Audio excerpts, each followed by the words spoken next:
Okay, so hello everyone. Today I'm going to make some oven roasted barbecued ribs. So I found this piece of meat and it said baby back and it's really not, but it's boneless. So what I did was go in and brine it. If you don't have bones, you don't get a lot of flavor and your meat would be dry. So I covered it with cold water, put this in here frozen. There's one lemon I cut up and I squeezed the juice in.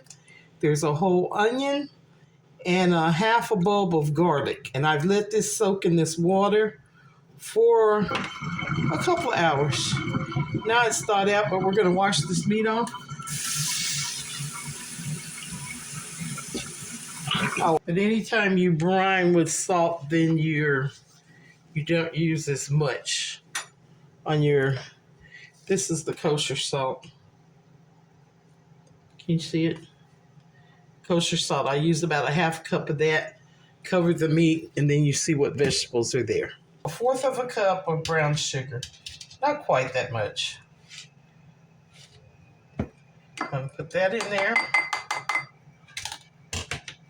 It's not going to make your meat sweet. I'm going to use about a teaspoon of garlic, a teaspoon of onion powder,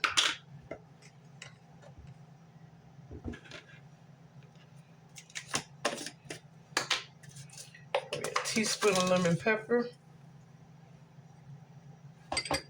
I do everything in teaspoons. It's easier to remember. Got some smoked paprika somewhere. Here we go. Smoked paprika is going to give it a smoky flavor.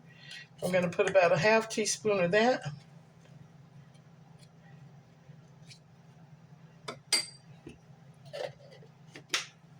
I do like MSG. If I put anything in here that you don't like, don't use it. About a teaspoon of that. And then we're going to put some Tonys, but we're not going to put as much as we normally would because the meat has been brined in salt. So I'm going to mix this all up. I also have liquid smoke. We're going to drain some of this. You should dry your meat off.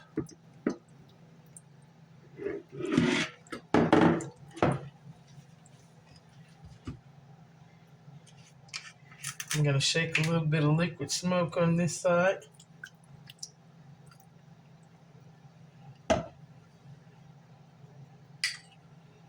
I like to rub my meat when I get the seasoning in there, so we'll put half on this side and half on the other side.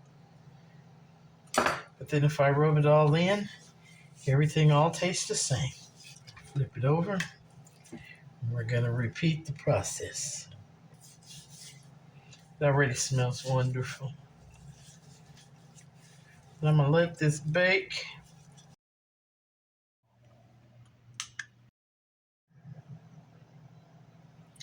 Oh my goodness. Take a look at this, y'all. Now I went in and sliced them, and I was trying to check my salt level before they were done. But they're so moist, I had to drain some of the juice off of there. This is just wonderful. That brine with the garlic, onion, and lemon, it made them juicier and moist. And then the liquid smoke, this is the next best thing to putting it outside on your barbecue pit. If you try this way, oh my goodness. You guys, these ribs taste just as good as they look. That liquid smoke, and in the oven, I broiled them a little bit at the end just to dry them out as if they were on the grill. This is wonderful. You have got to try it, and you can thank me later.